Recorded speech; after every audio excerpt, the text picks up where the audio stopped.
Loretta had been working at the same small-town diner for nearly 25 years. Everyone knew her. Not just because she served the best coffee in town or always remembered your name, but because of her heart. She was the kind of woman who'd wrap up a slice of pie for later and slip it into the hands of a tired nurse coming off a night shift, or quietly pay for the breakfast of the old man who always pretended to forget his wallet. The place itself was nothing fancy, a row of red vinyl booths, a jukebox that hadn't worked since the 90s, and a single neon sign outside that read, Maggie's Diner. It was the kind of spot where truckers, teachers, and high school kids all came for pancakes and peace. But that morning was different. It was a Tuesday. Slow, gray, and chilly. The kind of day where even the coffee feels tired. Loretta was wiping down the counter, humming softly, when the door creaked open. A boy stepped inside. Maybe 15, maybe younger, skinny, pale, dirt smudged on his hoodie, his shoes too big and too worn. His eyes, dark and wide, scanned the room like a stray animal stepping too close to people. He didn't say anything at first, just stood there in the doorway, unsure. A few customers glanced at him, then quickly looked away. Loretta noticed, not just him, but the way everyone else chose not to. She stepped out from behind the counter. "Mornin', sugar," she said gently. "You lookin' for something?" The boy cleared his throat.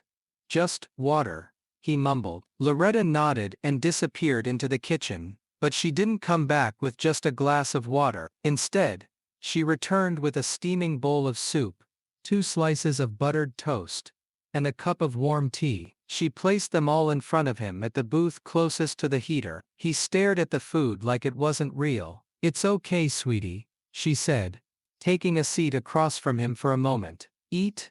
No one should be hungry in this town. Not on my watch." The boy's eyes welled up, but he said nothing. He started eating slowly, almost like he was afraid it would be taken away. From behind the counter, the manager, a sharp-faced man named Randy, watched with a disapproving frown. But Loretta didn't care. She had seen this before, the quiet desperation, the kind people miss when they're busy pretending not to see, and she couldn't let it go. As the boy finished, Loretta packed him a small paper bag, a sandwich, an apple, and a cookie. She handed it to him with a wink. "For later," she said. "And you take care of yourself, you hear?" He nodded. He didn't say thank you. Maybe he didn't know how. Or maybe he'd never been shown kindness like that before. But as he turned and pushed open the door, he looked back at her one more time. There was something in his eyes then, something like hope. Loretta didn't think much more of it that day. To her, it was just the right thing to do. The only thing to do. But what she didn't know was that the security cameras had caught everything. Every step, every bite, every smile. And someone who believed more in rules than in people, was watching. That moment of quiet kindness would soon turn into a storm she never saw coming. The next morning started like any other. Loretta arrived early, as she always did, tying on her apron in the staff room, and humming the same hymn she'd hummed for years. The diner was still waking up. Smell of bacon in the air, coffee brewing, the quiet buzz of the neon sign flickering back to life. But something was off. Randy, the manager, was already waiting by the door to the kitchen. He wasn't usually in this early. His face was tight, arms crossed, eyes hard. Loretta barely had time to greet him when he spoke. "We need to talk," he said, motioning toward the back office. She followed him in, confused, but not concerned. Randy was always a bit uptight. Maybe a customer complained, maybe a shift change. But the moment she stepped inside and saw the screen, paused on a grainy security recording, her heart dropped. It was him. The boy. Sitting at the booth, eating the soup, and there she was, smiling as she placed the toast in front of him. Randy hit play. They watched in silence for a few seconds. "Do you know what this is?" he asked. Not looking at her. "It's a hungry child," Loretta said calmly. "One I chose to feed," he snapped. "It's theft. It's theft. It's a violation of company policy. We don't give away food to strangers. That meal, that came out of inventory. You didn't log it. You didn't ask. Loretta blinked slowly. I didn't think I had to ask to be human. That's not your call to make, he said. This place runs on margins. One person does it. Suddenly everyone thinks they can. You think corporate will let this slide? She said nothing. There was nothing to say. She had fed a hungry kid. That was the truth. And in Randy's world, that was a crime. I'm sorry, he said. Though he didn't sound sorry, but I have to let you go. Effective immediately. Loretta laughed, not because it was funny, but because it was so absurd, so cruel, that it felt unreal. You're firing me, she said. For giving a boy a bowl of soup? No, Randy said flatly. I'm firing you for breaking policy, for making decisions that aren't yours to make. She stood, untied her apron, laid it on the desk like she was laying down a flag. As she left, the regulars were just starting to arrive. She didn't say goodbye. She didn't cry. She walked past the booths and the counter, and the coffee she knew better than her own kitchen, and stepped outside into the cold morning air. The story should have ended there. But kindness has a strange way of echoing. By the next day, whispers had already started. One of the waitresses, a sweet girl named Carla, told a customer what had happened. That customer told another. Then a high school student, who had seen Loretta's kindness growing up, posted the story online. Local waitress fired for feeding a hungry boy. It caught fire, comments poured in. People shared stories of Loretta helping them when they were kids, bringing them meals when they were sick, giving them free coffee on their worst days. The town remembered. By the end of the week, something impossible happened. Cars began to slow in front of Maggie's diner. People stood in line, not just to eat, but to show support, to stand for Loretta. Over 200 people lined up that Saturday morning. Some held signs, some carried soup cans, a few even brought their own aprons, wearing them in silent protest. News cameras showed up, local reporters interviewed regulars, many of whom didn't hold back their anger. She fed a hungry child, and they fired her. One man said, "That's not just wrong, that's heartless." Inside, Randy watched it all unfold from the corner of the diner. He tried to keep the place running, but the staff was uneasy. Customers asked where Loretta was. Some refused to order, a few handed over $20 bills, and walked out without taking a bite. But the most unexpected thing happened when he showed up. The boy, cleaned up. Hair combed, still shy, still quiet, but he came. He stood in line, with everyone else, holding a small handmade sign. It read, "Thank you, Miss Loretta. You saw me." No one knew where he lived. No one knew his name. But now, the whole town knew his story, and hers. And suddenly, Maggie's Diner wasn't just a restaurant anymore. It was the center of something much bigger. The line outside Maggie's Diner didn't shrink. Slay? Not that day. Not the next. Not even a week later. What began as a quiet protest became something louder, something permanent, a living statement. People didn't just come to eat anymore.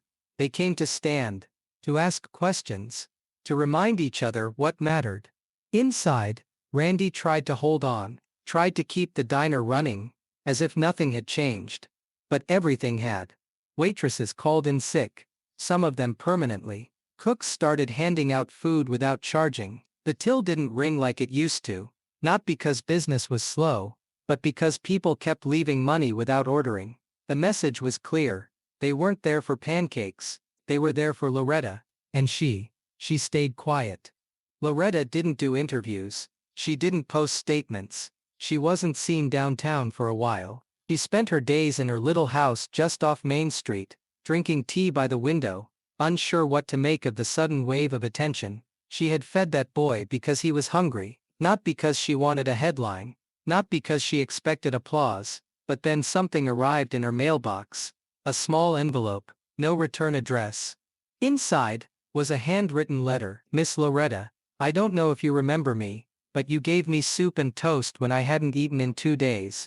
You didn't ask me who I was or what I did, you just fed me. That day, I realized that not all people walk past. Some stop, some see you. I'm safe now, in a shelter, going back to school. I want to be someone who stops too. Thank you. Miss She read it twice, then 3 more times, and finally, she cried. Not out of sadness, but relief. Relief that he had survived, that it had mattered. By then the town had done more than stand in line. Someone started a fundraiser, Bring Loretta Back. They wanted to open a new place, one that didn't punish kindness. Donations flooded in, not just from locals, but from all over the country, tens of thousands of dollars in a week. A building was found, an old bakery, that hadn't been used in years. Volunteers, cleaned, painted, carried in tables and chairs. One woman offered to design the menu, another brought in her late husband's coffee machine. He always said a warm cup could save a soul, she explained. And when the doors opened, the sign above the entrance said simply, Loretta's Table. The opening day, there was no press release, no ribbon cutting, just Loretta, standing in the doorway, wearing her old apron, her eyes wide with disbelief. The boy wasn't there, but his letter sat framed on the counter. She walked in slowly, running her hand over the wooden tables, then she turned, looked at the line outside. Yes, it was back, and said gently, well then, who's hungry? And they came, families, workers, people passing through. No one was turned away. The rules were simple. If you can pay, you pay. If you can't, you don't. But you always eat. Loretta's kindness had built something that no policy manual ever could, something lasting, something real. As months passed, the diner became more than a place to eat. It became a safe space, a meeting point, a symbol. Children brought drawings, seniors shared stories, and once in a while, a stranger would come in quietly, sit in the corner, and leave an envelope behind. No note, just a donation and a whisper, she helped me too. Randy? Well, Maggie's diner eventually closed. People stopped coming, and while some said he blamed Loretta, others said he came by her diner once, just stood outside for a while, and left without a word. But the town remembered. They remembered what Loretta had done, not just that one day, but for years before. They remembered what kindness looked like in a world that so often forgets it, and maybe the most important thing, so did she. They say a town is just buildings, until people give it meaning. And after Loretta opened her new diner, the town began to feel different, not just on the surface, but deep down, in the places no city plan ever reaches. People slowed down, listened more, watched for the quiet ones. When someone stumbled, someone else reached out. A boy walking alone in the rain was offered an umbrella. A woman short on groceries found a bag at her door the next morning. It wasn't magic. It was momentum. The kind Loretta started. Loretta's Table became more than a diner. It became a heartbeat. A local high school hosted weekly community lunches there. Volunteers took shifts washing dishes, beside folks who used to be strangers. Retired teachers tutored kids at the back tables after dinner. One teenager even asked if he could celebrate his birthday there because, as he said, this place feels like love. Loretta herself never got used to the attention.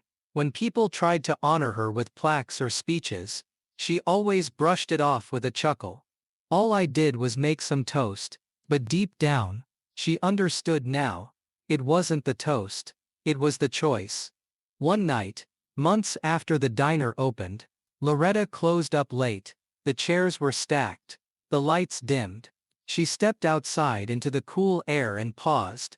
A figure stood across the street, under the street lamp, young, tall, unsure. For a second, she didn't move.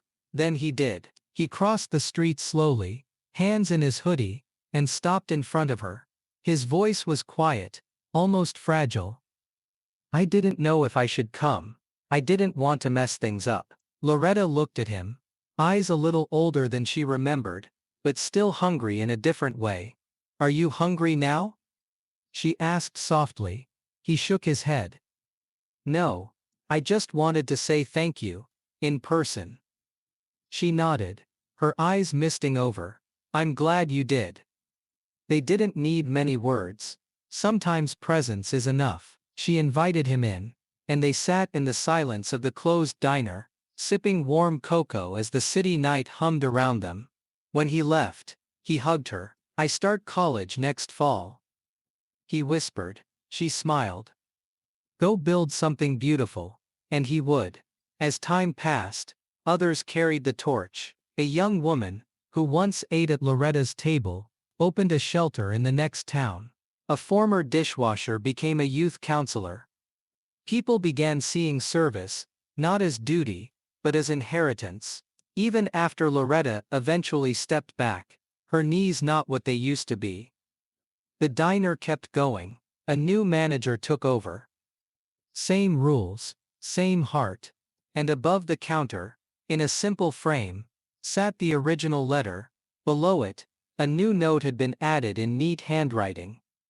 Kindness is never wasted. Sometimes it just takes a little time to echo back. Tourists came, journalists wrote. But the locals? They didn't need stories. They had lived it. When people asked what sparked the change, they always answered the same. One day, a boy came in hungry, and someone fed him without asking why.